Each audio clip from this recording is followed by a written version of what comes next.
좀 기다려주셔서 감사합니다.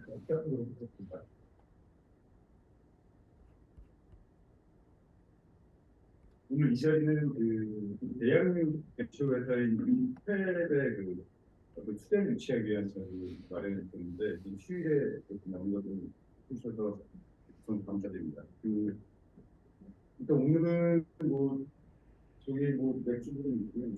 편한 분위기에 진행했으면 좋겠고 이 순서적으로는 이 투자펀드 GP를 맡고 있는 벤처브라운드라는 엑셀러레이터입니다. 엑셀러레이터에서 어떤 스텝의 지금 투자에 대한 통과를 맡고 있고요. 엑셀러레이터에서 이제 지금 투자 조건에 대해서 좀 설명을 간단히 드리고, 그 다음에 이제 스텝의 임원분들에 대해서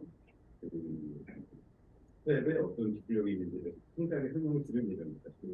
설명을 들으시고, 그 다음에 이 GP를 맡게 될 벤처브라운드 소개 끝에 전달하고요. 총 소요 시간은 한 30분 정도 걸릴 것 같습니다. 중간에 근데 제가 알기로는 다양한 학계 분야에서도 오셨기 때문에 혹시 투자자들이 질문들 속에서 도움을 얻을 수 있다고 생각을 해서 30분을 너무 부여 말씀하시는 필요하신 질문들 중간중간에 하시면 스페 유원분들이 성실하게 답변을 해드릴 것으로 생각이 듭니다. 그리고 혹시 마지막으로 안내드리자면 차를 갖고 오신 분들은 끝나시기 전에 끝나고 가시기 전에 말씀 주시면 그냥 해드리면 주변 수치가 무료가 되니까요. 알려주시겠습니다. 그럼 이제 시작하도록 하겠습니다. 그래서 우선 백그라운드 이진우 대표님께서 투자 조건을 간단히 설명을 드리고 이어서 스텝의 미승철 이사님께서 어떤 회사에 대한 내용 설명을 시작을 할 예정입니다.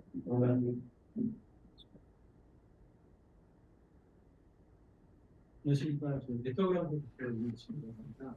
나중에 이제 회사에 관련된 소개는 나중에 맨 마지막 맨 마지막에 이제 설명드리는 과정이 있기 때문에 저에 대한 소개라든지 그런 것들은 좀 그리고 투자 관련된 기회 조건이라든지 현실에 관련된 것들을 간단하게 좀 설명을 드리도록 하겠습니다. 저희가 이제 저희 네트워크라운드가 창업기획자인데 창업기획자가 이제 어부집행 조합원이 개인 투자 조합이 있습니다. 이제 슈펙 같은 경우는 지금 3년이 넘어가지고 저희가 이제 집행을 할 수는 없고요. 그래서 이제 어부집행 조합원이 개인으로 되어 있습니다. 개인으로 되어 있는 분이 황준희 이사를 드렸고요. 국민석 대표님, 롯데 엑셀러라이터의 출신이신 국민석 대표님이 GP를 맡아주실 겁니다. 명칭은 크로스 플랫폼 투자조합 2호로 될 거고요. 그리고 이제 조합 규모는 이제 예상을 하는 게 이제 10억 정도 예상을 하고 있습니다. 그래서 조합 기간 같은 경우는 5년이 이제 설정이 되어 있고요. 엑시트 방안이라든지 별점 보수 관리 보수 같은 경우는 2% 측정이 되어 있고요. 그리고 성과 보수는 20% 측정이 되어 있습니다. 그래서 형식 같은 경우는 슈펙의 RCPS 상한전환 우선 투자가 될 예정입니다. 투자 밸류에이션은 프리 밸류에이션은 원래 이제 60억으로 책정을 했다가 그러니까 발행 주식 kon수가 59만 5천 주여서 딱 떨어지는 단가나 그리고 인수 주식수가 산정이 되어 있어서 이런 식으로 좀 하자, 좀 60만 원 정도 낮추자 해서 밸류에이션을 그렇게 시작을 했고요. 그래서 이제 인수 후 당 조합의 지분율은 14.30% 정도가 된다. 거의 보시면 많았습니다. 투자 금액은 한 10억 정도 예상이 되어 있는 거고요. 그리고 이제 상한전환 우선주기 때문에 상한권과 그리고 전환권이 있고요. 전환에 관련된 조건은 이제 항상 상한전환 우선주가 거의 대부분 다 보면 우선주 1주당 교통주 한 주로 확정이 되어 있고요. 3년 경과될 시점부터 분석기간은 한 10년 정도 되겠습니다. 그 사이에 언제든지 전환이 가능하다라고 보시면 될 것 같고요. 그리고 전환 청구 전에 이 단가보다 하향된 투자금으로 투자가 됐다라고 했을 경우에는 공수가 한 주가 아니고요. 그만큼의 비율에 따라서 주식수가 늘어난다. 그렇게 보시면 될 것 같습니다. 상한권은 연봉이 5% 책정되어 있고요. 배당률은 1%고 이거 같은 경우는 주택이 이익잉여금이 생겼을 때 1% 배당이 들어온다. 그렇게 보시면 될 것 같습니다. 조건은 이거 보시면 될 것 같고요. 이제 바로 이제 또 주택 IR을 진행하도록 하겠습니다.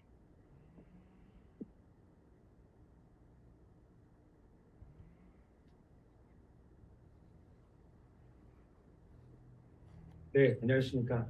오늘 이렇게 토요일에 와주셔서 감사드리고요. 이 공간을 저희가 마련을 할 생각들을 해봤습니다. 사실 이 실내 이 공간에 보신 것처럼 요새는 또 새로운 개념으로 캠핑용 그런 제품을 가지고 인테리어를 만들고 어떻게 보면은 이런 아웃도어에서 즐기는 그런 새로운 그런 색다른 그런 느낌을 실내에서 색다르게 해보자 하라고 하고 요새 유행인 거로 알고 있는데 왔다 갔다 해서 보시다 보면은 한국에서 이제 원래는 알루미늄을 만들던 회사인데 새롭게 이제 아웃도어 제품을 만드는 헬리눅스라는 제품이 이 중간중간에 보이는 수 있습니다. 제가 졸업한 학교에도 헬리눅스에서 한 반을 만들어가지고 이미 이렇게 보고 있는데 어떻게 보면은 이런 개념들을 점점 새롭게 만들어가는 것이 이 기업들이 또 스타트업들이 해야 될 일이라고 생각을 하고 있습니다. 그러면 그런 면에서 저희 슈펙도 많은 일들을 그동안 구상을 해왔었고 이제 여러분들 앞에 이렇게 말씀드릴 그런 준비가 된 것 같고요. 이렇게 함께 해주셔서 다시 한번 감사드립니다. 오늘 말씀드리게 될 내용은 이제 제가 전반부에 저희 슈펙이 어떻게 태어나게 됐고 또 슈펙이 앞으로 무슨 일을 하게 될 거고 또 이어서 부대표님께서 저희는 그래서 또 어떻게 사업을 이끌어 나갈 것인지에 대한 그 내용으로 구성을 하게 됐습니다. 보시는 것처럼 이제 저희가 시작하기 전에 앞서서 처음 대체육이라는 개념과 또 배양육이라는 개념에 대해서 언급을 하셨던 윈스턴 처칠경의 몇몇 그 문구를 저희가 인용을 하면서 오늘의 좀 IR을 시작을 하려고 생각을 하고 있습니다. 때문에 이제 1931년대라고 한다면은 윈스턴 처칠이 수상하기 훨씬 이전이긴 했었지만 이미 그때 생물학이라는 것들을 발전을 하면서 아마도 이제 성체를 만들지 않고도 우리가 육류를 공급할 수 있는 그런 시절에 대해서 이미 예견을 하게 됐었고요. 그럼에도 불구하고 이분이 굉장히 의미 있게 얘기를 했던 건 그겁니다. 우리들의 식탁에 놓여있는 그런 식품들이 아주 달라서는 안 되고 굉장히 같아야지만 된다라는 부분들을 굉장히 강조를 하고 있는데 저희들은 그래서 같은 고기를 어떻게 다른 방법으로 공급을 할 수가 있는지에 대한 부분들을 고민하는 그런 중요한 기술들을 모아서 저희의 앞으로의 미래를 배양육으로 이렇게 만들어 나가려고 생각을 하게 됐습니다. 저희의 비전은 다음과 같습니다. 보시는 것처럼 이제 스마트 팩토리라는 부분에 대해서 많이 언급들을 하고 있고 또 스마트 팜에 대해서도 여러분들은 굉장히 많이 친숙해지셨을 거라고 생각을 하고 있습니다. 스마트 팜을 한다. 어떻게 보면 우리가 먹을 것을 제공할 수 있는 그런 식순부대를 얻어내는 행위를 우리가 파밍을 한다고 얘기를 하고 있는데 그걸 이제 저희는 이제 팩토리라는 말로 좀 더 전환을 하게 됐습니다. 아무래도 이런 만드는 공정에서 아무래도 팩토리라는 표현이 좀 더 적합할 거라고 생각을 하고 있었었고 그래서 이런 것들을 저희가 만들어 나가기 위해서 또 윈스턴 처칠이 얘기했던 것처럼 이제 식탁에 놓이는 식품들이 진정하게 완성이 되게 됐었을 때 원래 식품과 차이가 없게 만들기 위해서는 더 많은 그런 기술이 들어가야 된다고 생각을 하게 됐었습니다. 그래서 진정한 변혁은 그 변혁이 너무나 과도하거나 또는 달라서 우리들에게 불편을 주는 게 아니고 너무나 완벽했기 때문에 그것들에 대한 차이를 느끼지 못하게 하는 게 굉장히 중요하다고 생각을 하게 됐습니다. 그래서 저희는 AI와 빅데이터라는 말에 대해서는 좀 진부한 면이 있긴 하지만 정말 저런 기술이 없다고 한다면은 아까 말씀드렸던 것처럼 진정한 변혁을 일으키기가 쉽지가 않다는 생각을 하게 됐었고 그것들을 바탕으로 해서 프린팅과 또 LED 같은 그런 광원을 이용을 하고 또 로보틱스 같은 것들을 이용을 해서 저희가 더 이상 축산에 대한 과정이 없이 어떻게 고기를 공급하고 만들어낼 수가 있을 것인지에 대한 그런 고민을 가지고 저희의 슈펙이 탄생을 하게 됐고 저희의 비전을 그렇게 설정을 하게 됐습니다. 저희의 모토는 다음과 같습니다. 그래서 지구의 건강을 맛있게 지키는 슈펙이라고 이렇게 저희가 부여를 하게 됐는데요. 어떻게 보면은 건강이라는 말과 맛있게라는 말은 그렇게 양립이 되게 쉽지 않은 표현인데 건강이라는 거는 보통 맛이 없거나 또는 맛있게 되려고 한다면 건강을 포기해야 되는 부분들이 있을 건데 그것들을 어떻게 양립을 시킬 수가 있을 것이냐는 것이 저희 슈펙이 하고자 하는 일들에 있어서 중요한 방향성이라고 말씀을 드릴 수가 있을 것 같습니다. 저희 슈펙은 보시는 것처럼 2019년 크리스마스 이브에 저희가 태어나게 됐고요. 현재 4년 정도의 시간이 지나게 되면서 처음 시작보다는 많이 성장을 하게 됐습니다. 그리고 보시는 것처럼 저희 임직원들이 계속 저희 슈펙에 합류를 하고 계시고 보시는 것처럼 저를 비롯해서 또 여기 이승철 이사님 이제 뒤에 사업 계획에서 말씀해 주실 것이지만요. 그리고 임남근 이사님이 또 개발 이사님으로 이렇게 함께 자리를 하고 계시고 또 아까 처음에 인트로를 이끌어 주셨던 배범주 이사님께서도 CFO로 저희 투표를 만들어가고 계십니다. 저희 구성원들은 굉장히 독특한 이력이 있고 어떻게 보면 굉장히 중요한 이력이라고 말씀을 드릴 수가 있는 게 대충 짧게 잡아도 20여 년 정도의 이상을 식품업계에서 일을 해왔던 사람들이 모두 구성되었습니다. 식품을 개발을 했거나 아니면 식품에 관계되는 어떤 사업을 운영을 했거나 그렇게 저희들이 구성이 되어 있습니다. 물론 저희가 처음 시작이 됐었을 때는 저하고 이남근 이사님이 사업에 대한 아이템을 만들기 노력을 해오게 됐었고 이제 앞으로 이 제품들을 가지고 이제 사업을 해야 되는 입장에 놓여 있게 되다 보니 이렇게 이승철 부대표님과 또 백원주 기사님을 모시고 앞으로 의미 있는 사업 실패에 의미 있는 그런 상황을 만들기 위해서 이렇게 모이게 된 것 같습니다. 보시는 것처럼 식품업계에서 굉장히 많은 제품들, 여러분들한테 굉장히 친숙한 제품들에 대해서 이렇게 많은 마케팅과 또 여러 가지 브랜딩에 관계된 일들을 해오셨어서 저희의 기술들이 이제 소비자들에게 잘 도달되게 될 수 있는 그런 모든 구성진들이 이렇게 모이게 됐다고 생각을 하고 있습니다. 그래서 저희가 하고자 하는 게 무엇인가? 바로 대체육이고 배양육이라고 하는 단어가 됩니다. 많이 들어보셨겠지만 사실 이 장편은 그렇게 굉장히 익숙할 거라고 생각을 하고 있습니다. 인류가 점점 늘어나고 있고 그에 못지않게도 육류에 대한 소비량도 이렇게 계속 끊임없이 늘어나고 있는 상황에서 사람들은 이제 육류에 대한 공급에 대해서 고민을 하게 됩니다. 그런데 얌전히 우리가 육류를 얼마나 많이 만들지에 대한 고민을 하면 너무 좋았겠지만 세상이 변했습니다. 여러분들 오시면서도 느끼셨겠지만 이번 여름은 유난히 더웠고 이번 겨울은 또 유난히 춥습니다. 바로 이런 부분에 대해서 많은 영향을 주고 있는 것이 환경에 대한 이슈라고 생각을 하고 있고 이때 많은 영향을 끼치고 있는 것들이 목축업 같은 것들이라고 얘기를 하고 있습니다. 또 이제 세상이 좀 변해서 동물 복지에 대한 생각도 점점 달라지고 있으면서 과연 어떤 방법으로 우리가 먹을 수 있는 그런 육류를 생산할 것인가 그리고 이것들이 결국에는 많은 이런 물량을 감당을 하기 위해서는 어떻게 생산 비용을 감당을 해야 될 것인지에 대한 그런 이슈들 때문에 결국에는 대체육이 나오게 됐다는 것을 이미 많이 보셨을 거라고 생각을 하고 있습니다. 그래서 대체육이라고 하는 것은 물론 이 대체라는 말에 대해서는 여러 가지 포인트가 있고 정도가 있긴 합니다만 어쨌든 우리가 알고 있었던 그런 고기를 다른 방법으로 대체해서 다른 방법으로 유사하게 만들어낼 수 있다는 것들을 얘기를 하고 있습니다. 아마 주변에서 그동안 많이 와주셨을 거라고 생각을 하고 있고 여러분들에게 일부 좀 실망감을 드리기도 했었던 그런 고기들을 보시게 된다고 한다면 여기에 있는 왼쪽에 있는 이런 형태들이 됩니다. 보통은 콩을 많이 베이스로 삼고 있는데 그들이 생각을 하고 있는 거는 고기라기보다는 고기가 될 수 있는 또는 고기라고 느껴질 수 있는 그런 모사체들을 만드는 데 집중을 했던 것이 지금까지의 상황입니다. 그러다가 이제는 정말 본격적으로 고기를 만들어 보자. 근데 그 고기를 만드는 데 있어서 다른 방법을 적용을 해보자고 해서 등장을 하게 된 것이 결국에는 배양육이라고 얘기를 하고 있고 이 배양육을 만들어내기 위해서 저희 슈펩은 여러 가지 많은 기술들을 그동안 모았던 그런 기술들을 가지고 궁극적으로는 스칸디나비아에서 유래가 된 바로 구워 먹을 수 있는 고기, 결국에는 스테이크라는 형태의 고기를 만들어내는 것을 저희들의 사업 아이템으로 생각을 하게 있었습니다. 이러한 부분에 대해서 저희가 근거로 삼고 있는 것은 보시는 것처럼 2040년 정도에 도래하게 됐었을 때 우리가 그동안 먹었던 고기의 폴션이 40% 정도로 줄어들게 되고 그 외에 대체육에 속하게 되는 배양육이나 또는 식물성 대체육 같은 것들이 이제 60% 이상을 차지하게 된다고 얘기를 하고 있는데 결국에는 소비자들이 원하는 건 아무래도 진짜 고기랑 유사했었던 이런 배양육 같은 것들을 보다 선호하게 될 거라는 것들을 잘 보실 수가 있을 거라고 생각을 합니다.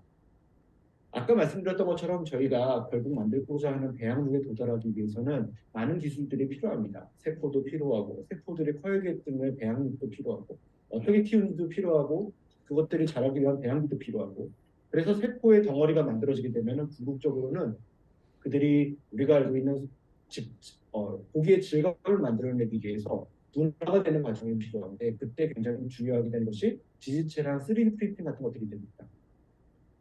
저희는 시작에서 끝까지 가는 또는 다른 해외나 또 국내에 있는 기업들도 마찬가지지만 그들의 아이템들이 있습니다. 어떤 분들은 세포주에, 어떤 분들은 다른 영역들에 이렇게 집중을 하고 있는데 저희 같은 경우에는 아까 말씀드렸다시피 바로 이 이전 단계까지 세포를 많이 만들어내는 그래서 바이오의 영역에서 세포를 확장하는 데 대부분의 기업들이 집중을 하고 있는 것과 다르게 바로 고기가 될 수 있는 질감과 식감을 만들어낼 수 있는 분화의 영역과 그들을 모아서 최종 제품을 만들어내는 3D 프린팅 영역에 관련돼서 저희들이 기술을 확보하고 있게 되고 참고로 말씀드리자면은 그런 해당 영역에 대한 그런 아이템으로 이러한 투자들이 현재까지 이루어졌습니다. 말씀드렸던 지지체와 3D 프린팅에 대한 내용들을 일부 정리를 해놓고 보시는 것처럼 슈펙은 보다 효율적으로 진짜 근섬유가 될 수가 있는 그런 제조법을 지지체를 통해서 확보를 하게 됐고 최종적으로 마련이 되게 된 그런 배양 세포들을 가지고 궁극적으로는 우리가 알고 있는 고기와 유사하게 됐습니다. 그래서 이제는 똑같아지게 할 수 있는 그런 방법들을 이렇게 슈펩의 기술력으로 완성시킬 수 있다고 생각을 하게 됩니다. 그래서 저희의 배양육 기술은 보시는 것처럼 소재를 만드는 기술과 또 프린팅을 할 수 있는 또는 성형을 할 수 있는 기술로 나눠지게 되면서 바로 지지체, 스캐폴드, 그래서 아니면은 프린팅을 할 수 있는 그런 방법으로 고기의 마블링, 그다음에 그들을 이어줄 수 있는 이런 결합 기술 같은 것들을 이용해서 바로 아주 작은 크기로 만들어진 그런 가루로 된 그런 소재들을 이제 면으로 만들어서 이 안에서 섬유가 될 수 있게 근섬유가 될 수가 있게 하고 그것들의 다발들이 점점 모여서 프린팅을 통해서 궁극적으로는 우리가 알고 있는 그런 고기가 되는 일들에 대한 방향을 잡아나가고 있습니다. 저희 기술에 대해서 일부 디테일을 좀 말씀을 드린다면요. 보시는 것처럼 저희는 이렇게 근섬유가 만들어질 수 있는 그런 프린터를 저의 독자적인 특허로 이번에 등록을 하게 됐고요. 국내와 그다음에 현재 미국에 등록이 되어 있고 또 일본에도 현재 최근에 등록이 됐습니다. 그럼 등록이 된 이런 섬유 제조 장비라는 이름을 갖고 있는 3D 프린터를 가지고 저희가 이렇게 근육 세포를 실제로 만들고 분할을 하게 됐었을 때 보시는 것처럼 꽤 근육과 유사하고 정말 그것들이 근섬유가 됐는지 확인을 해보기 위해서 이렇게 확인을 저희가 실험을 해봤던 결과 이들이 충분히 근섬유의 형태를 확보하게 된다. 그리고 근섬유로서의 의미가 있는 그런 결과물이 만들어지게 됐다는 것을 확인할 수가 있었습니다. 특히나 저희가 이런 부분에 있어서 저희가 회사를 지금 말씀드릴 수는 없지만 타 회사가 받게 된 그런 투자의 금액을 보게 됐었을 때 이들은 지지체를 일단 확보하고 있다는 측면에서는 의미가 있다고 생각을 합니다. 하지만 그들이 갖고 있는 지지체는 아까 말씀드렸던 세포의 덩어리가 만들어지게 되는 근섬유가 되기 위해서 분화가 되어야 되는 과정에서 굉장히 중요한 이 안에 있는 이런 섬유들이 얼마나 우리의 의도대로 직조가 될 수가 있나, 배열이 될 수가 있나라는 부분에 대해서는 기술을 확보하고 있지 않아서 저희 기술이 보다 의미가 있다고 생각을 하고 있고 아마도 저희들이 다 확인해 볼 수는 없겠지만 아마도 많은 배양육 회사들이 자신들의 프로덕트를 내는 데 있어서 시간이 걸리고 있는 것이 아마도 이런 이유라고 생각을 하고 있습니다. 그래 보신 것처럼 아까 만들었던 그런 셀들을 모아서 결국에는 많이 증식을 시키게 되고 바로 근섬유라는 형태를 만들기 위해서는 결국에 저희들이 지지체라는 것이 굉장히 중요하다는 것을 여러분들한테 계속 강조해서 말씀드렸었는데 저희들도 이렇게 보시는 것처럼 아주 작은 크기의 이런 ring of the gel 그래서 근섬유가 만들어지고 있는 그런 결과를 이렇게 확인할 수가 있었습니다. 그와 더불어서 고기에서 굉장히 중요한 게 근섬유도 너무나 중요하지만 또 그 안에 우리의 맛을 또 심지어는 고기의 값을 결정을 하게 되는 지방들이 과연 어떻게 섞여 있느냐라는 것을 우리가 마블링이라는 이름으로 부르게 되는데 그 마블링을 만들어낼 수 있는 그런 지방 세포를 키우는 것도 하나의 방법이지만 저희 같은 경우에는 그런 맛을 흉내를 낼 수 있는 그런 지방의 유사체를 가지고 역시 마찬가지로 이렇게 저희들의 프로덕트를 만들게 됐었고요. 저희의 스테이크, 저희의 연어를 만들어서 만드는 데 있어서 이런 3D 프린팅 기술, 3D 성형 기술들이 이런 부분들을 이끌어냈다고 생각을 하고 있습니다. 보시는 것처럼 이제 저희의 프린터로 실제로 아까 보셨던 그런 근섬유들과 그 다음에 지방세포들이 어떻게 마블링이라는 형태를 만들어낼 수가 있을 것인가. 물론 저 패턴을 더 복잡하게 만들어낼수록 이제 와규에도 가까워지게 되고 나중에는 앵거스에도 가까워지게 되고 나중에는 횡성화에도 가까워지게 될 수 있고 그것들을 저희가 커스터마이제이션 할 수 있는 그런 기술을 이런 3D 프린팅 기술로 확보했다고 생각을 하고 있습니다. 아까 그 과정에서 말씀드렸다시피 이 영역은 세포를 어떻게 하면 확보하고 그것들을 많이 얻게 되느냐에 집중을 하고 있는 것이 이 전 단계 그리고 대부분의 많은 회사들이 여기에 집중을 하면서 투자가 많이 이끌어졌다고 생각을 하고 있는데 저희 같은 경우에는 그것들을 어떻게 식감이 만들어지고 될 것이고 아까 말씀드렸던 그런 다양한 고기를 실제로 커스터마이제이션을 할 수가 있을 것인가 라는 부분에 대한 기술을 지지체와 3D 프린팅이라는 기술을 가지고 저희가 완성을 해나가려고 생각을 하고 있습니다. 저희들은 지금은 이 기술에 집중을 하고 있지만 앞에 말씀드렸던 이런 세포를 얻기 위한 부분들을 이렇게 협력기관들을 통해서 또 일부 대기업 같은 경우에서는 저희들에게 이런 대항액을 공급해주겠다는 약속을 하고 있으면서 또 세포를 만드는 데 있어서도 화공계에 계시는 분들과 협력을 하고 있으면서 궁극적으로 저희들의 고기가 실제로 고기다워질 수 있도록 하는 그런 부분에 대한 생산 계획과 저희의 기술의 포트폴리오를 이렇게 완성을 해나가고 있습니다. 그래서 보시는 것처럼 소가 있었다고 한다면 이 안에서 세포를 추출하고 결국엔 이거를 많이 불리게 되는 부분들을 그런 소재를 가지고 만약 고기를 만들어 본다고 한다면은 어떤 일이 발생하게 되는가 고기를 놔두고 소비자들에게 한번 반응을 한번 확인해 보게 됐습니다. 하나는 이제 일반적인 고기고 컬처드된 그런 스테이크인데 이거는 아직 분화가 되지 않은 경우입니다. 보시는 것처럼 푸석푸석하게 그냥 나눠지게 되는 그런 그림을 보실 수가 있는데 보시는 것처럼 스캐폴드가 이제 들어가게 된다고 한다면 이들이 분화가 돼서 우리가 알고 있는 그런 아주 찰진 그런 식감과 그 다음에 맛을 만들어낼 수 있는 하지만 가격적인 측면에서는 아직까지는 조금 높은 게 사실이긴 합니다만 저희들이 여기 계신 많은 분들의 도움을 통해서 계속 연구와 개발을 해나가게 된다고 한다면은 이제 가격을 낮추는 부분에 집중을 하고 있으면서 저희들의 기술이 이렇게 지구를 보다 편안하게 만드는 데 확인을 의미가 있게 저렇게 연결을 시킬 수 있을 거라고 생각을 하고 있습니다. 저희들은 그래서 아까 배양육에 대한 얘기를 지금까지 계속 우리가 하고 있지만 이제 그들에 대한 확장성들에서 보신다고 한다면은 바로 바이오 기술을 가지고 처음에는 세포를 많이 얻어내는 데 집중을 하고 있기 때문에 그 기술이 결국에는 솔루션으로서 다른 영역에도 이제 확장이 되면서 쓰여질 수 있는 그런 포트폴리오도 저희가 생각을 하고 있습니다. 하지만 기본적으로 저희는 먼저 어떻게 배양육을 만들 것이냐 이것을 저희의 최종적인 목표로 생각을 하고 있으면서 지금까지 이렇게 많은 특허들을 등록을 해오고 또 출원을 하고 또 기술을 이전을 해오고 하는 그런 과정을 통해서 저희들의 포트폴리오와 저희의 기술에 대한 그런 자산들을 모아나가고 있으면서 그런 기술들이 정말 얼마나 의미가 있는지라는 부분들을 이렇게 다양한 여러 가지 국가 과제들을 통해서 또 이런 인증들을 통해서 저희가 확인하게 됐었습니다. 네, 이어서 이제 사업에 대한 부분들은 부 대표님을 통해서 계속 연결해서 들으시도록 하겠습니다. 네, 어떻게 저희가 매출을 올리고 수익을 낼 건지에 대해서 간단히 말씀드리겠습니다. 저희가 최종적인 목표는 배양육인데요. 거기까지 가는 데는 이제 단계가 있습니다. 크게 이제 세 단계로 보는데요. 그 지지체 소재가 되는 그 나노 분말을 만드는 단계가 1단계고요. 그다음에 두 번째로는 그 지지체를 만드는 게 두 번째. 그다음에 세 번째로는 정말 배양육을 생산하는 것.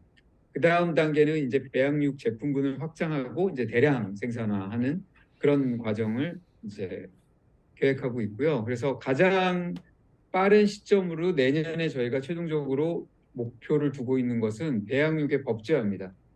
새로운 식품이기 때문에 배양육이란 어떤 것인지 규격화도 필요하고요. 그리고 그것이 법률로 제정이 되어야 합니다. 그래서 지금 저희 이진규 대표님께서 그 정부 자문도 많이 하시고 또 배양식품협회나 또 지속가능식품협회 일을 하시면서 정부하고 많이 협력을 하고 계십니다.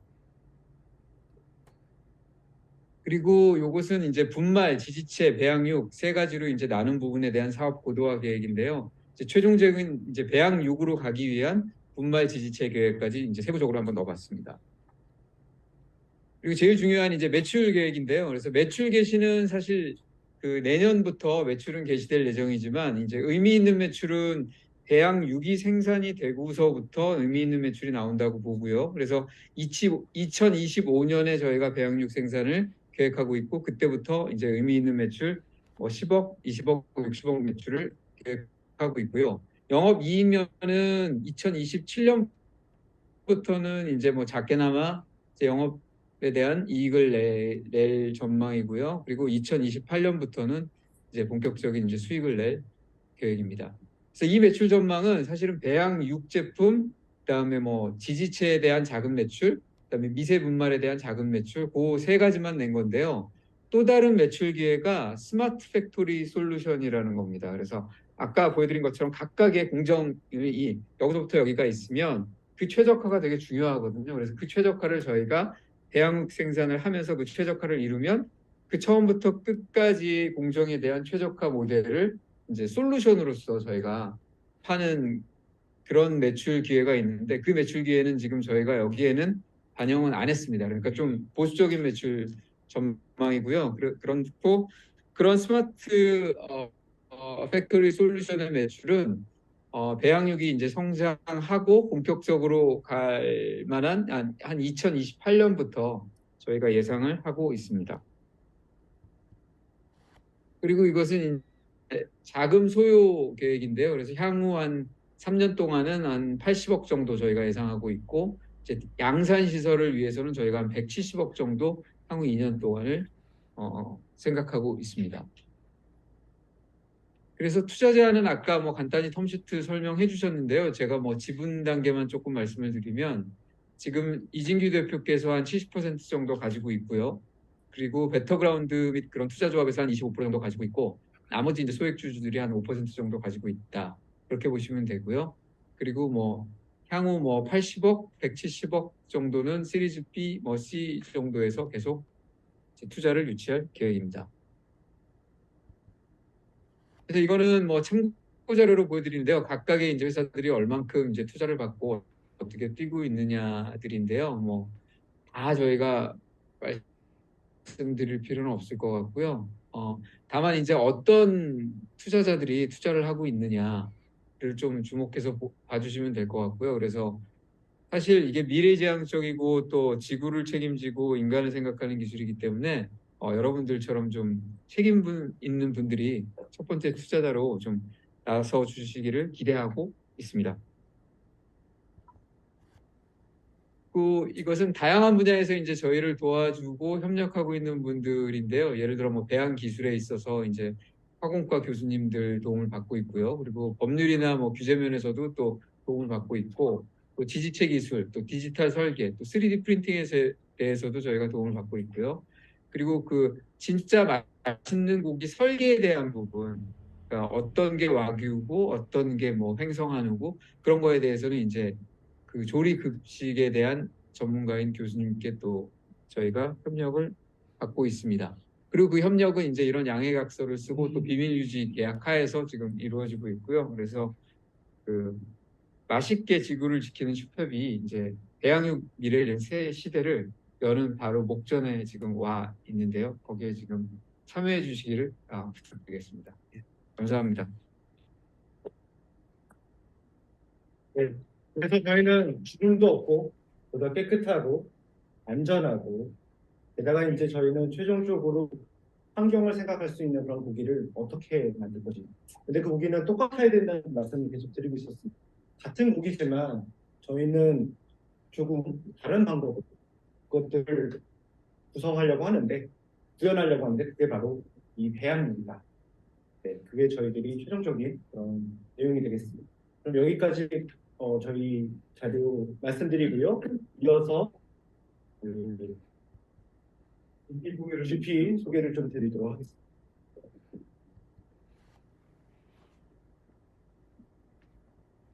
안녕하십니까. 처음에 나와가지고 좀 딱딱하게 시작했던 그런 친구라고 합니다. 베터그라운드 대표고요. 네, 바로 들어가도록 하겠습니다. 그리고 오늘의 주인공은 슈텝이기 때문에 그냥 간단히 왜 그 슈텝을 투자하게 됐는지 그거에 관련돼서 좀 간단히 설명을 드리고 마치는 걸로 하도록 하겠습니다. 저희는 창업기획자고요. 혹시 창업기획자 좀 들어보신 적 있으신가요? 벤처캐피탈 VC는 좀 많이 들어보셨나요? 근데 그 창업기획자는 많이 들어보시진 않으셨을 것 같습니다. 근데 그래도 조금 들어보셨으면 엑셀러레이터랑 AC라는 건 좀 들어보셨을 것 같은데 저희들은 그 엑셀러레이터 AC라고 이렇게 보시면 될 것 같고요. 법적인 용어는 그냥 그 창업기획자이기 때문에 그렇게 말씀을 좀 드리도록 하겠습니다. 설립일자는 2021년 5월 17일이고요. 그러니까 2년 반 정도 됐고 그리고 창업기획자로 등록된 지는 지금 2021년 10월 5일이기 때문에 한 2년간 넘었습니다. 네, 그 사이에 이제 저희들 투자 조합을 한 10개 정도를 구성을 했고요. 그리고 규모는 AUM이라고 그렇게 얘기를 하는데 이건 좀 전문 용어고 그냥 총 투자금입니다. 총 투자금은 한 78억 정도 2년 동안에 내재화시킨 그런 투자 조합은 한 10개 정도 되고 한 78억 정도가 됩니다. 거기 중에서 이제 그 베터그라운드 있고 슈텝에 투자를 했고요. 네, 그렇습니다. 근데 요새 보시면 이제 그 여기까지가 작년에 투자를 한 거고 올해는 이렇게 좀 규모가 이렇게 좀 많이 모자른데 저희 같은 경우는 이 내재화를 시키려면 3년 이하의 기업에 50%를 투자를 해야 됩니다. 예, 근데 3년 이하의 기업 찾기가 되게 좀 힘들거든요. 그리고 또 저희들이 나름대로 그런 투심 규정이 있기 때문에 그 규정을 통과한 그 3년 이하의 기업이 그렇게 많지가 않아서 저희들이 펀딩 능력이 떨어지는 게 아니라 그런 기업들이 없어가지고 그렇게 투자가 많이 이루어지지 않았다라는 것을 말씀드리고요. 그만큼 슈펩은 어려운 관문을 통과해서 투자가 됐다라고 그렇게 보시면 될 것 같습니다. 그래서 그렇게 투자를 못하면 우리는 가만히 못하겠다라고 그렇게 얘기를 하는 게 아니고요. 그 개인을 지피로 내세워서 개인 투자 조합을 또 진행을 합니다. 그래서 그렇게 진행이 됐던 게 또 2년 사이에 173억 정도가 되는 부분이기 때문에 저희들의 그 펀딩 능력이나 그런 것들은 이제 좀 나름대로 이제 어느 정도 중소 벤처 캐피탈 정도는 된다라고 그렇게 보시면 될 것 같습니다. 그리고 여러 가지 그 보육에 관련된 그 엑셀러레이터가 있고 그리고 투자형 엑셀러레이터가 있는데요. 근데 저희 같은 경우는 그 전문적으로 이제 투자형 엑셀러레이터를 굉장히 지향을 합니다. 그 보육 같은 경우는 최고의 보육은 그냥 그 자금 지원이라고 저는 생각을 하고요. 대신 이제 그 투자된 기업들이 나름대로 마일스톤들, 그 사업 기회라든지 그 사업 계획한 것들을 하나하나씩 다 이루어지는 그런 모습을 보면서 저희들은 차후에 저희가 내재화시키고 또 지속적으로 투자를 하는 것도 있긴 하지만 저희들은 그 주주가 20명 정도가 됩니다. 그 20명 정도의 그 반 정도가 그 나름대로 여의도에서 생각을 하시는 분들이시거든요. 그래서 그뭐 벤처 캐피탈이라든지 그리고 또 그 자산운용사 있잖아요. 자산운용사를 통해서 그 나중에 넥스트 투자에 관련된 부분 시켜준다든지 아니면 저희들이 진짜 내재를 한다든지 그런 식으로 지원을 하고 있습니다. 그래서 슈펩은 이렇게 이제 시드로 투자를 해서 지금 시리즈 A로 가고 있다라고 이렇게 보시면 될 것 같습니다. 네네. 전원 합의체로 이게 그 저희 슈펩을 통과한 여러 가지 기준들이 있잖아요. 저희 투심에 관련된 기준들을 좀 맨 처음에 배범직 이사님 통해 가지고 소개를 받아가지고 진행을 했고요. 진행을 했는데 여러 가지 기준들이 있습니다. 그 기준들을 다 말씀드릴 수는 없는데 가장 중요한 건 통과의 가능성이거든요. 저희들이 무슨 자선 사업가도 아니고 도네이션도 아닌 부분이기 때문에 그 부분을 굉장히 강조를 하고 있습니다. 근데 슈펙 같은 경우는 여러 가지 그 기술적인 것도 이제 둘째치고 굉장히 많이 말씀드렸기 때문에 근데 IPO에 관련된 그거보다는 제가 봤을 때는 M&A에 관련된 부분에 뭐랄까 그런 CJ부터 시작을 해서 굉장히 좀 그런 요구들이 굉장히 많을 것 같다라는 생각이 듭니다. 나름대로 글로벌 타이탄들도 이 시장을 진입하려고 굉장히 노력을 하고 있고요. 거기서 나름대로 좀 기술력을 보유하고 있다라고 했을 경우에 충분히 M&A가 가능하다라는 생각을 갖고 저희들은 투자를 결정을 했고 그리고 한편으로 또 이제 그 대표님의 자식 그걸 굉장히 많이 보는데 지금 교수님 출신이시잖아요. 그래서 그 부분에 관련된 걱정을 많이 했는데 굉장히 헝그리 정신이 교수님 같지 않게 헝그리 정신 정말 대단한 거를 좀 느끼고 최종적으로 그 투자를 결정했습니다. 그래서 수협이 그 대체육에 관련된 또 배양육에 관련된 사람들의 그런 사회에 관련된 부분이 어려운 점도 분명히 있을 거라고 저는 생각을 합니다. 리스크가 있을 것도 있고 그리고 또 하나하나 극복해 가는 과정들도 저는 잘 이겨낼 거라고 저는 생각을 하고요. 그래서 슈페이 만든 최종적 정말 완전체 그 스테이크를 써는 그 즐거운 상상을 하면서 슈페이 성공하는 그날까지 최선을 다해서 지원을 하도록 하겠습니다. 감사합니다.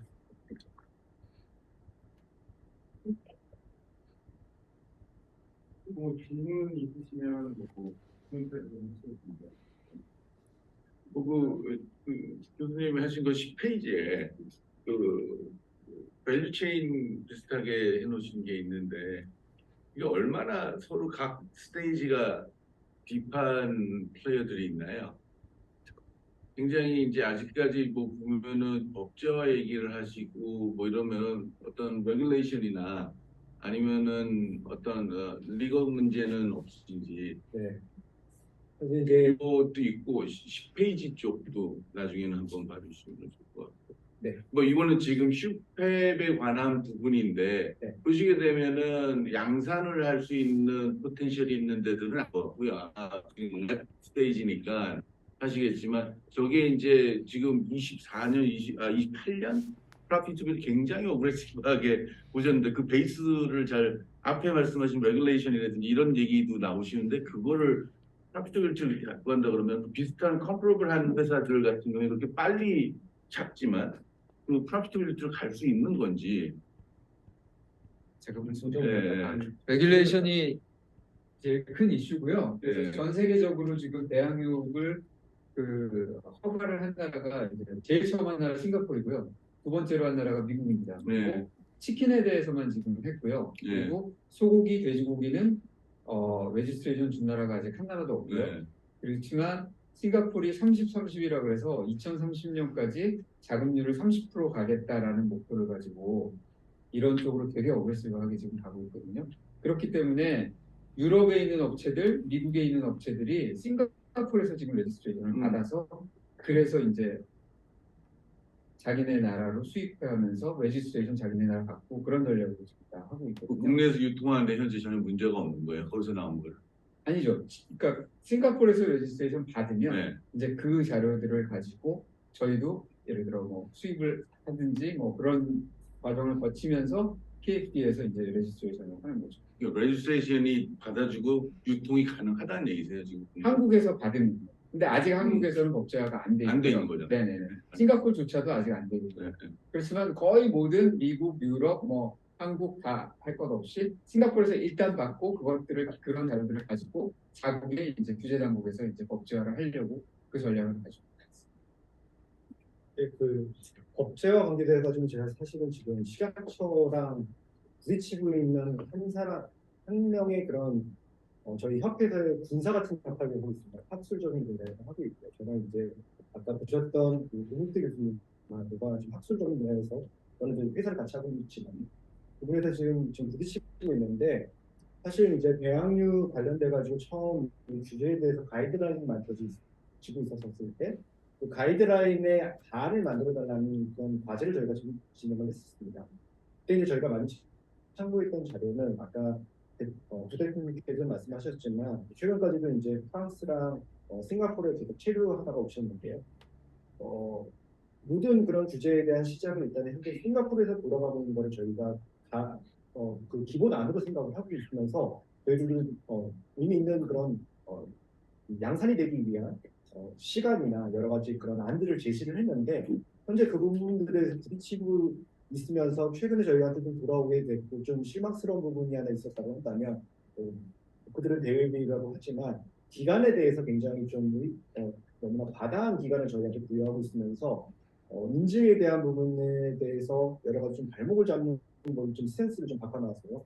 그래서 지금 저희가 다음 주 수요일에 협회가 지금 최종적으로 발족이 되게 되고 또 식약처에도 현재 공문을 현재 저희들의 이름으로 보내는 상태입니다. 또 저희들이 식약처의 결국에는 저희들의 얘기도 굉장히 중요하지만 국제적인 기관들이 어떻게 압력을 행사하는지 굉장히 중요하기 때문에 그 에이펙에 속해 있는 기관들에도 저희가 좀 도움을 요청을 해서 지금 그렇게 하다가는 너희들의 산업구조가 한국의 산업구조가 굉장히 어려워질 수 있다. 규제에 굉장히 어려워질 수 있다. 그러니 이런 부분을 현실화해달라는 것들을 현재 좀 항의라는 것에 대한 도움을 같이 받아서 움직이는 중입니다. 그래서 현재 저희들이 이 내용에서 많이 바꿀 수 없는 것은 식품 소재들을 무조건 써야 된다라는 것들이 현재 규제입니다. 그래서 저희들이 지지체를 만드는 데 있어서도 모든 소재들을 100% 식품 소재로 쓰고 있습니다. 물론 성능이라는 측면에서는 살짝 떨어지고 그 부분들을 저희가 따라잡기 위해서 많이 노력을 하고 있습니다만 저희들이 보통 지지체로 많이 쓰이는 소재들이 콜라겐인데 그 콜라겐 같은 것들을 저희들이 대체를 할 수 있는 다른 적절한 소재를 찾아가지고 성능이 거의 90% 이상 지금 비슷하게 되는 그런 결과를 얻을 수가 있었거든요. 지금 저기 보고 계시는 흐려졌지만 예측을 하실 수 있는 저 대기업에서도 배양액을 만들기 위한 소재들을 자신들의 주요한 프로덕트로 현재 제품을 만들었고 예를 들자면은 FBS라는 얘기는 많이 들어보셨을 거라고 생각하는데 이런 배양액을 만들 때 들어가야만 하는 송아지에서 나와야 되는 그런 수출물 같은 겁니다. 근데 그거가 킬로그램당 한 150만 원 정도의 단가를 나오고 있는데 대상에서는 현재 그거를 킬로그램당 6만 원의 단가 그리고 생산 단가는 1,700원까지 현재 맞추는 패키지입니다. 그래서 저희들은 그거를 공급을 받아서 아까 말씀드렸던 것처럼 그런 세포가 될 수 있는 그런 방향성들을 하나하나 지금 완성을 해나가고 있고요. 그리고 이제 주변에 있는 분들이 지금 많이 열심히 싸워온 그런 과정이 있었기 때문에 규제라는 것들이 결국에는 저희들이 주저앉힐 그런 상황을 만들지는 않을 거라고 생각을 하고 있습니다. 그리고 싱가포르하고 미국으로의 진출에 대해서도 저희는 굉장히 적극적으로 생각을 하고 있습니다. 현재 저희는 미국에는 현재 거처가 있어서 굉장히 쉽게 이제 미국에서는 거처를 시작할 수 있는 준비가 되어 있고요. 많이 들어보셨겠지만 이제 바이오 영역에서 가장 많이 핫한 지역이라고 하는 곳이 샌디에이고 지역입니다. 그 샌디에이고 지역에서 현재 저희를 맡아주시는 분과 또 상황들을 현재 정리를 하고 있고 지금 아까 투자를 받은 여러 가지 기업들 중에서 아마 최근에 조선에 일고 나왔던 기사 때문에 아마 좀 혼돈스러운 좀 상황이 벌어지게 됐었는데 그 중에서 한 두 건을 맡고 한 건은 좀 틀린 부분이 있긴 합니다만 그 중에 한 기업이 현재 싱가포르에 진출을 해서 인증을 풀어오겠다는 얘기를 하고 있는데 그 기업의 팀에 같이 들어가서 내년 8월에 있게 되는 위성에서 진행되는 규제 특구에서 저희 슈펙이 지치를 공급하는 일을 맡고 있어서 저희들은 먼저 말씀드렸다시피 최종적인 이런 배양육을 만드는 게 굉장히 중요하지만 그 이전에 중간 소재 그래서 저희들이 내보낼 수 있는 그런 아이템 아니면은 최종적으로 제품이 만들어졌을 때 그거를 성형을 해서 제품으로 등급을 올릴 수 있는 그런 프린팅 기술을 동시에 가지고 있으면서 이 시장에서 과연 어떤 흐름이 만들어질 것인가라는 부분에 대해서 저희가 주목을 하고 있고요. 또 하나 이제 확장성에 대한 말씀을 좀 드린다고 한다면은 이 지지체나 프린팅이나 이런 배양 기술이 많이 쓰이고 있는 것이 올가노이드라고 하는 그런 미니 장기를 만들어서 테스트하는 영역들이 있는데 아까 지나가긴 했었지만 저희가 바이오 회사 중에 한 곳, 매출이 한 200원 좀 넘는 회사인데요. 그 회사랑 최근에 이제 MOU를 맺어서 저희 지지체를 가지고 올가노이드를 만드는 곳에서 먼저 저희들의 지지체 소재가 확인이 되는 그런 과정. 왜냐하면 그거는 인증 같은 게 필요 없으니까요. 그래서 저희들이 그 부분을 만들어 놓고 저희들의 매출과 또 궁극적으로 제품을 완성하기 위한 그런 단계들을 한참 한 단계 한 단계 저희가 발빠르고 이렇게 느낄 수가 있습니다. 제가 전화할게요. 네. 아까 말씀 어떤 분이 하신 것 같은데 이건 나중에 최종적으로 M&A 할 수 있는 기회가 있을 거라고 말씀하신 건데 어떤 외국 기업이 이런 기술들, 승용 기술이 부족해서 뭐 이런 것을 이렇게 기술 이전하거나 M&A 할 수 있는 방법을 보이는지 그걸 하나 알고 있고요. 그다음에 이게 사실 대체육이라는 것은 우리 같은 소비자 입장으로 봤을 때는 식물성 소재 쓰는 것이 비건들이 아마 생각을 하는데 소비자가 될 것 같은데 동물성 이런 배양으로 하게 되면 어차피 비건들이 사용하는 소비자 대상이 아닐 것 같아요. 그래서 이게 어떤 소비자를 대상으로 이렇게 개발합니다. 첫 번째 것부터 먼저 좀 답변드리겠습니다. 사실 이제 여기 저희가 MOU랑 이제 NDA 쪽 얘기를 할 때 저희가 좀 빠르게 넘어갔는데 아마 영어로 써 있는 영역이 있었습니다. 거기에 보시면은 여러분들이 아실 수 있는 한 대기업인데요. 발음으로 말씀드리면 빼로 시작하게 되는 이태리 기업입니다. 그들하고 이제 좀 저희가 얘기를 하게 됐었었는데 저분들하고 이제 얘기를 하다가 말씀해 주셨던 그런 이슈 때문에 사실은 저희도 좀 고민 2020년이라고 있지 않습니까? 사실 2019년에도 한번 얘기를 했었거든요. 저들하고 얘기를 하고 있으면서 분명히 영역상으로 본다고 한다면 저 사람들이 어떤 대항력이나 대체육을 해야 될 것이 아닐 때 자신들의 이제 포트폴리오를 이제 구축을 해나가고 미래의 상품들을 만들어 나가는 과정에서 이제 저게 손을 대지 않으면 안 되겠다는 생각을 하게 됐던 것 같아요. 그래서 결국에는 저희들한테 요구를 했던 거는 일단 너는 뭐뭐뭐 할 수 있어. 뭐뭐뭐 할 수 있는 걸 좀 보여달라고 얘기를 했었었고 그 부분에서 저희가 일부 대응을 하고 있었던 그런 과정이 됐습니다. 물론 저 사람들이 어떤 M&A를 공적으로 얘기하는 건 아니었었고요. 국내에 있는 기업 중에 한 곳이 최근에 좀 투자를 받은 곳이 있는데 그곳에서 M&A에 대한 좀 의향을 얘기한 적이 있었어가지고 아직 저희들이 만나서 얘기를 해본 분이 없기 때문에 구체적인 부분은 말씀드릴 수는 없겠지만 그런 상황이 현재 되어 있습니다. 어쨌든 지금 저희들도 이제 비밀 유지를 해야 되기 때문에 모든 다 말씀드릴 수는 없지만 저희들이 끊임없이 굴러가는 과정에 대해서 굉장히 열심히 관심을 가지고 모니터링을 하고 있는 부분들이 있고요. 그런 상황이기 때문에 아마도 대한식품협회 7개의 회원사 중에서 저희 회사가 일종의 이사 회사로서 펑션을 해달라고 저희가 요청을 해온 것 같습니다. 그래서 이제 그 부분은 그렇게 진행이 됩니다 말씀드릴 수가 있고요. 두 번째는 이제 비건에 대한 말씀을 드리려고 하는데 저희는 말씀드리지만 사실 저도 2년 정도 전에 어떤 한 비건 협회에서 인터뷰를 요청을 해본 적이 있었거든요. 근데 좀 말씀드렸거든요. 이렇게 답변드린 건 뭐냐면 저는 비건을 위한 식품을 만들지 않습니다. 저는 비건들이라는 그런 커스터머한테 관심을 그들을 목표로 해서 프로덕트를 만들고 있지 않다는 말씀을 드렸었거든요. 그러니까 저희가 생각하고 있는 건 그겁니다. 일단은 배양을 해서 만든 그런 세포 덩어리들을 이걸 동물로 볼 것이냐 아니면 어떤 유기물로 볼 것이냐라는 그런 관점 때문에 이게 동물이다 아니다라는 부분을 갈리고 있기는 하는데 저희들이 궁극적으로 추구를 하고 있는 건 그겁니다. 그 방법이 아니라고 한다면은 근섬유를 정말 근섬유에 가깝게 만들어낼 수가 없기 때문에 그 방법을 저희가 채택을 하고 있는 거고요. 그래서 저희들이 궁극적으로 원하는 거는 만들어진 고기가 정말 고기랑 똑같아야 된다는 부분을 저희가 포커스를 하거든요. 그런데 아까 말씀드렸던 부분에서 저희들이 하나 하이브리드로 채택을 하려고 하는 영역은 이겁니다. 바로 지방에 대한 얘기인데요. 지방 세포를 물론 키워서 이것들을 묶어서 고기를 만들려고 하는 사람들도 있습니다. 근데 저희들은 지방 같은 경우에는 좀 다른 전법을 다른 그런 전략을 생각을 하게 됐는데 그건 방법 같습니다. 일반적으로 지방은 상온에서 딱딱하게 굳을 수 있는 특성을 갖고 있고 열을 가하게 되면 흐를 수 있는 액체 같은 특성을 갖고 있게 되는데 그렇게 딱딱하게 굳으면서 열을 가했을 때 잠깐 액체로 들어갈 수 있는 특성 때문에 사람들은 고기가 맛있다라고 느끼고 있고 그 맛을 선호를 하고 있는 겁니다. 반면 식물성 그런 오일 같은 경우에는 그런 특성을 갖고 있지 못하거든요.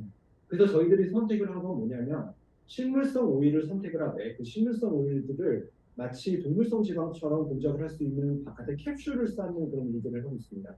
그리고 열을 가했었을 때 그 열에 의해서 만약에 그 지방이 녹아버린다고 한다면 그 식감을 줄 수가 없습니다. 그래서 그 지방들이 그 캡슐 안에 감싸져 있으면서 열을 가했지만 자신들의 상태를 그대로 유지하게 할 수 있는 그리고 열이 이제 가해지게 됐었을 때 비로소 향이 또 발산이 될 수 있는 그래서 그런 반응형 그런 소재를 저희가 담아서 그것들을 하이브리드화하는 그런 방법으로 맛있게 우리는 고기를 먹었지만 우리가 먹은 지방들은 크게 우리 몸에서 건강에 위해가 되지 않을 수 있도록 하지만 먹는 과정에서는 굉장히 즐겁게 먹을 수 있는 그런 소재를 저희가 구현하기 위해서 이런 내용들을 디자인했습니다. 그래서 말씀드리지만 저희는 오히려 비건들보다는 걱정 없이 실컷 맛있게 먹을 수 있는 그런 소비자들을 저희가 타깃으로 생각을 하고 있고 아마도 대부분의 사람들이 그 영역에 들어가지 않을까 생각을 하고 있습니다.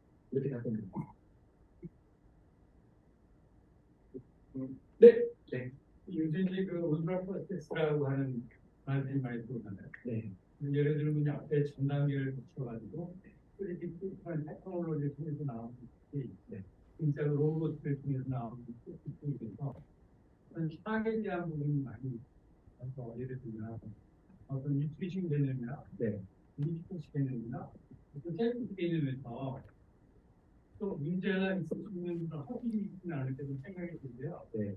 근데 큐터백에서는 그러한 허들들을 3D 프린트를 통해 가지고 네. 어떻게 구현을 네네. 일단 3D 프린팅이라는 것하고 로보틱스하고는 사실은 맞닿아 있는 부분입니다. 지금 이제 최근에 많이 보셨겠지만 다 튀기는 로봇 가지고 그 사업을 운영하고 있는 라버트 치킨이라는 곳이 현재 이를 그 사람들한테 관심을 받고 있고요. 많은 영역들이 대체가 되고 있는데 그들이 대체를 하고 있는 것은 노동에 대한 대체. 그런데 노동에 대한 대체는 너무나 중요하지만 제가 보다 더 중심을 갖고 있는 것은 실제로 가공이 되는 공정이 대체가 된다고 저는 생각을 하고 있어서 프린팅이라는 그런 엘리먼트가 할 수 있는 그런 말단의 역할과 로보틱스가 해줄 수 있는 그런 어떤 움직임이나 가공에 대한 영역에 대한 역할을 저희가 묶어서 이것들을 해결을 해나가려고 저희가 일들을 진행을 하고 있습니다. 그래서 현재 여기 지금 협력업체 제가 쓰진 않았지만 레인보우 로보틱스라는 회사하고 현재 저희들이 어떻게 협력 로봇이라는 것을 어떻게 프린팅이랑 결합을 시킬 것인가. 그리고 모든 이벤트는 아까 스마트 팩토리가 갖고 있는 특성상 클린룸에서 이루어져야 된다고 생각을 하고 있습니다. 그래서 사람에 대한 그런 개입이 없으면서 이런 공정들이 일어나게 하는 것들을 저희가 생각을 하고 있는데 사람들이 해야 될 건 아마도 이것들을 모니터링하고 아마도 감시하는 역할들이 될 거라고 생각을 하고 있습니다. 근데 그걸로 아마 답변이 부족하긴 하겠지만 이제 저희들의 그 이슈가 또 하나가 되는 거는 과연 이 안에서 사용되는 소리들이 과연 인체 내에 들어갔을 때 어떤 이벤트가 벌어질 것인가에 대해서도 또 저희가 고민을 해야 될 것 같은데 그 부분에 대한 고민은 사실은 최대한 식품 공정 안에서 기재가 되어 있는 소리들을 저희가 최대한 활용을 한다. 이미 우리에게 확보가 되어 있는 그런 화이트리스트를 가지고 그것들을 어떻게 우리 몸에 들어오고 난 후의 이벤트가 아닌 우리가 받아들이는 과정에서 그것들을 의미 있고 또 그것들을 좋아하게 만들 수가 있을 것인가. 저희는 사람들이 어떻게 하면 그걸 좋아하게 만들 수가 있을 것인가라는 것들을 가장 주안으로 생각하고 있으면서 하지만 그 이후에 몸에 들어오게 됐었을 때는 문제가 없는 그런 소재들을 저희가 가공하려고 노력을 하고 있는데 저희들의 궁극적인 목표입니다. 물론 그러기 위해서 사용되는 소재들이 과연 남들이랑 너무나 과연 아주 다르냐라는 질문을 하신다면 그렇지 않습니다. 당연히 저희들은 그 안에도 움직이고 있기 때문에 하지만 가공 방법에 있어서만은 저희들이 색다른 방법들과 또 그동안 시도가 안 했던 방법들이 있었고 어떤 것들은 비용이라는 측면에서 굉장히 경제적이지 않은 방법들도 있습니다. 하지만 저희는 그겁니다. 일단은 구현을 해내야 된다고 생각을 하고 있고 그게 된다는 걸 보여준 다음에 저희는 그 다음에 가격을 낮출 걸 고민합니다. 그렇기 때문에 저희가 포트폴리오를 작업하는 데 있어서 하는 굉장히 중요한 이유는 첫 번째는 물론 말씀드렸던 것처럼 저희가 어떤 단기에 보여줄 수 있는 또 그런 시장을 보여주는 것도 있겠지만 결국에는 그 제품군들을 저희가 어떤 것들은 경우에 따라서 까지면서 팔아야 될 어떤 시기가 있을 거라고 생각하고 있는데 그때 그런 것들을 보완해 줄 수 있는 그런 제품군들이 서로 보완해 줄 수 있는 그런 부분도 저희가 고민을 하고 있다고 말씀드릴 수가 있을 겁니다. 3D 프린팅이 시간이 많이 걸리잖아요. 일반. 그럼 대량 생산이 가능하다고 보시는 거예요? 네. 3D 프린팅은 아까 말씀하셨던 것처럼 작품종 수량 생산으로 돌려지고 있는 그런 기술이 맞습니다. 하나의 유닛이 벌리고 있는 그렇게 우리가 부를 수 있는 그렇게 우리가 얘기를 해야 되는 게 맞고요. 그래서 지금 저희가 해수부라고 하고 있는 일들도 어떤 일들이냐면 그렇게 만들어진 그런 유닛들을 어떻게 멀티 프로세서링을 할 것인가라는 부분에 대해서 생각을 하고 있습니다. 결국에는 저희가 프린터를 만들었기 때문에 그만큼 공정지대에서 확보가 된 공간, 그러니까 컨베이어 벨트를 쓰지 않았기 때문에 확보가 된 공간을 결국에는 프린터들로 다 모아서 쌓아서 그런 것들에 대한 그 속도를 높이고 양을 늘리기 위한 그런 방법을 동원해서 하고 있는데요. 하지만 지금 말씀해 주셨던 것처럼 프린터를 가지고 식품 성능 공정이 아마 처음에 이 과정을 생각하셨던 그 기간보다 지금은 훨씬 더 많이 빨라졌을 거라고 말씀을 드립니다. 그리고 그걸 빨라지게 하기 위해서 저희들도 아까 보셨던 것처럼 이제 기계 분야에 계시는 분들과 같이 일을 하고 있고, 근데 단순히 그 기계 분야의 분들이 할 수 있는 영역만은 아닌 것은 그 안에 들어갈 소재가 식품이어야 되고 만들어지게 된 프로덕트가 식품이어야 된다는 생각들을 그들이 많이 하고 계시지 않습니까? 많이 걸 했었기 때문에 이게 식품이 될 수 있을 거야라는 생각으로 말씀하셨던 그런 효율이 나올 수는 없지만, 이제 기본적으로 식품에 대해서 자라왔던 사람들 또는 아까 보셨던 것처럼 조리 같은 걸 하셨던 분들이 가지고 있는 그런 지식들이 프린터에 들어가게 됐을 때 우리는 근데 가칭 프린터라고 얘기합니다. 왜냐하면 우리가 프린터라고 부르는 그런 형태로 만약에 모든 것들을 고정시켜 놓고 보게 된다면 일들이 풀리지 않게 되는데요. 어떻게 보면 그런 일들을 만들어낼 수 있는 가진 기계라고 저희가 부르면서 프린터의 영역, 프린터라고 불렀던 그런 장비의 영역이 점점 지금 계속 확장이 되고 있고, 그거를 이룩하기 위해서 사용되고 있는 에너지의 종류도 굉장히 많이 다양하게 되고 있습니다. 저희들도 그래서 아까 LED가 있어서 좀 뜬금없다고 생각하실 수가 있겠지만, 저 LED가 있어야지만 공정의 속도를 높일 수가 있고 정밀도를 높일 수가 있고 또 이것들을 같이 결합시킬 수 있는 일들이 가능해서 저희가 LED가 아까 굉장히 중요한 저희들의 스마트 팩토리를 구성하는 데 있어서 중요한 그런 엘리먼트라고 그렇게 좀 저희가 설정을 해주게 됐습니다. 아니 물론 그 기술통례 상장 부분들의 제도가 있으니까 매출이나 이익이 떨어지지 않더라도 기술 부분들을 평가받아서 IPO 갈 수 있는 방법들이 있잖아요. 그리고 뭐 요새 그런 부분의 폐해들을 얘기하면서 그래도 이제 매출이 나야 된다라고 보면 아까 말씀하셨듯이 우리는 IPO 모델이 아닐 수 있다. 투자가 M&A일 수 있다. 라고 했을 때의 M&A의 매력 슈페베는 지지체를 말씀하시는 것 같은 느낌이거든요. 지지체. 그래서 예를 들어서 지금 가장 큰 문제는 랩에서 할 수 있는 정도 수준이 대량 생산이 가능하느냐에 대한 부분의 문제가 많은 부분에서 사실 걸리는 부분들이 있죠. 슈페베 문제만이 아니고 다른 데서도 많이 걸리는 부분들이 있고 거기다가 또 3D 프린터로 팩토리를 만들어서 이걸 돌린다고 하니 결국은 어느 정도의 매출이 날 수 있는 거냐 결국 이 부분하고 앞부분하고 좀 이렇게 그 앞에 말씀하신 IPO 모델이 아닐 수 있다 우리 회사는 이라고 했을 때 이게 좀 상충이 되는 것 같고 그렇게 해서 IPO 모델이 아닌 부분이면 차라리 지지체 기술 부분들이 우리가 독보적이어서 이거는 계속 발전시켜 나가면 결국은 대기업이 이쪽으로 갈 때 사갈 수밖에 없을 거다라는 부분이 더 포커싱이 돼야 되는 게 아닌가 이런 생각이 좀 든 거예요.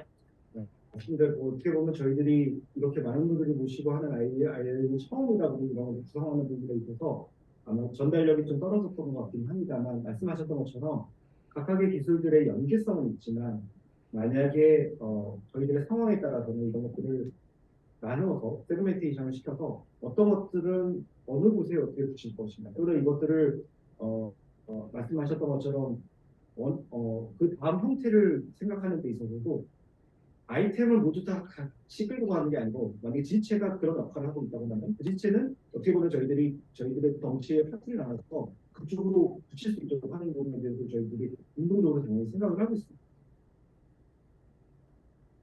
그래서 그 밸류체인 아까 CP인데 그게 좀 중요하다고 제가 생각을 한 게 왜냐면 이니셜 스테이지는 포커스된 쪽으로 가서 뭔가 프로브를 하고 그러면은 그게 어떻게 확장성을 갖고서 갈 수 있느냐라는 쪽으로 조금 더 뭐 이미 저는 그거 생각하고 계신 거 알기 때문에 솔직히 저는 뭐 오랫동안 얘기를 해왔으니까 알기 때문에 뭐 그렇긴 한데 그래서 저런 부분들이 저는 조금 좀 어떻게 보면 좋은 부분에 딱 길목을 갖고 있는 테크놀로지가 그쪽을 하고 계셔서 저는 사실은 조기를 통해서 요 밸류체인만 좀 더 풍부하게 가면은 얼마든지 여기서 나올 수 있는 파생 비즈니스 많을 거라고 생각을 하거든요. 개인적으로는. 추가질문할 것들이 있는데 아까 말씀하신 것 중에서 지지체 부분에 대해서 그들이 굉장히 필요성이 있다고 하는 것은 사실은 그 대를 뭐 차근적으로 이제 많고 예를 들어서 이거 전체적으로 시장을 해봐야 비대본 뭐 8 정도 잡아고 이 대체육으로 해서 할 수 있는 시장이 뭐 조단위도 안 넘어가는 것 같은 느낌이 좀 들어요. 근데 이거를 차라리 여러 가지 그 뭔가 단기적으로 이렇게 바꿀 수 있는 부분이 만약에 된다고 예를 들어서 뭐 쌍성 치료제를 택했다는 거니까 한국 멤버가 한국 쪽의 치료제 어떤 그런 플랫폼으로 있을 것 같은데 그런 쪽으로는 뭐 생각하는 그런 적이 없고 있습니다. 네, 당연히 있습니다. 그래서 저희들이 일부 테스트한 부분 영역이 있는데 그럼에도 불구하고 오늘 말씀을 안 드린 거는 저희가 이제 배양육을 주로 저희가 방향성을 잡다 보니까 그렇게 방향성을 잡은 거고요.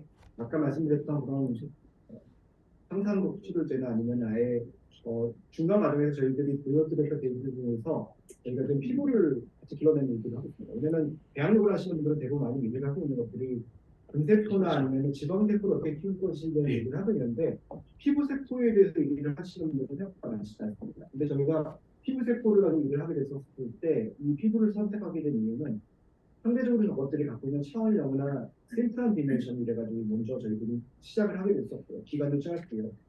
저희 컨셉을 필요한 하게 된 데는 의미가 있었고 두 번째 이유는 궁극적으로 그것들을 가지고 이런 고기의 표면을 쌓는데도 적용이 될 수가 있다는 영역을 생각했습니다. 하지만 말씀해 주셨던 것처럼 그래서 이걸 가지고 예를 들면 화상 치료를 위해서 사용한다거나 아니면 스템셀을 위해서 사용해야 될 지지체를 사용해야 된다는 영역에 대해서 저희들이 닫아놓은 프림은 아니고 아까 그 확장성에 대한 포트폴리오에서 그 부분에 대한 영역들을 말씀을 했었었는데 당연히 저희들이 그 영역을 닫아놓고 있는 건 아닙니다. 근데 그거는 저희들의 캐시카우 영역이라고 생각하고 있고 궁극적으로 저희가 더 값어치를 일단은 부여하고 있는 영역은 말씀드렸던 사람들이 먹고 즐겁게 그렇게 먹되 하지만 몸에 건강에는 도움이 될 수 있는 그런 고기를 만드는 부분이기 때문에 그 부분에 대해서 많이 저희가 포커스를 해서 말씀드리게 된 부분입니다. 그래서 그러한 확장성에 대해서는 당연히 생각을 하고 있어서 아까 말씀드렸던 그 MOU를 맺은 회사에 저희들이 후기를 보내서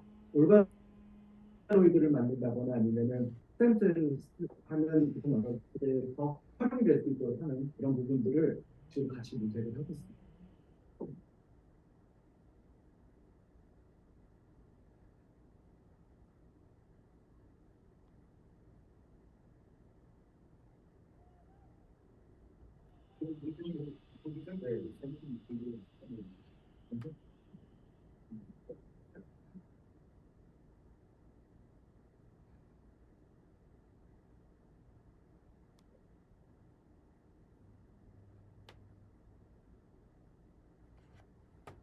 지금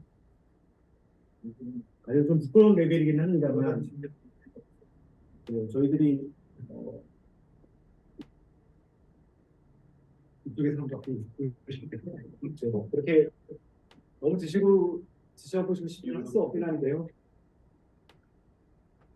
그러기 위해서 좀 과정이 좀 필요합니다. 그냥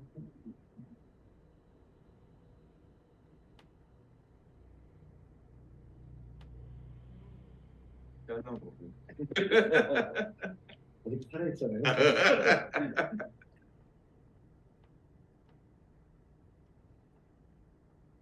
네, 그래서 이제 사실 아까 말씀드리긴 했었지만 저희들 이사 구성들이 식품 쪽에 대해서 이력들을 길게 갖고 있는 사람들입니다.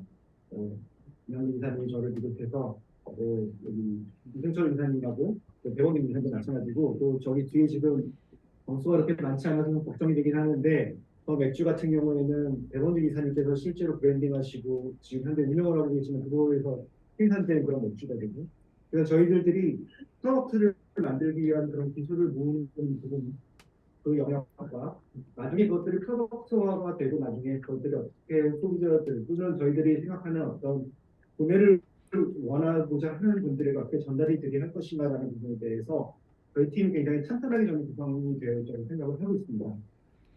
그래서 그 정도 아직 보이죠.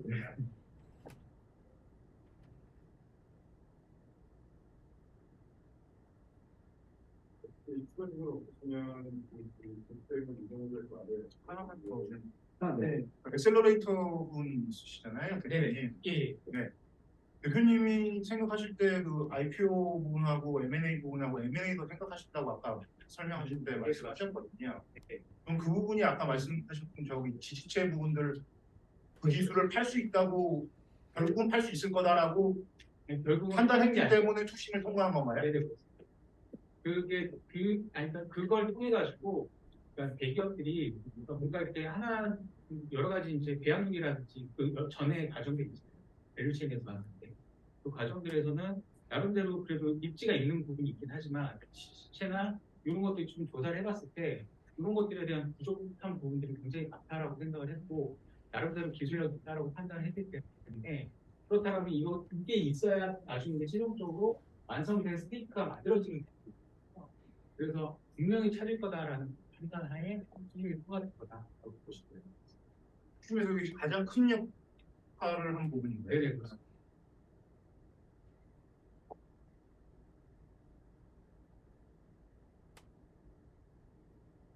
그리고 자유롭게 고양이들이 만나서 있을 것 같고요. 분들은 서버로 많이 있는 집에 시원하고 와가지고 서버인데요.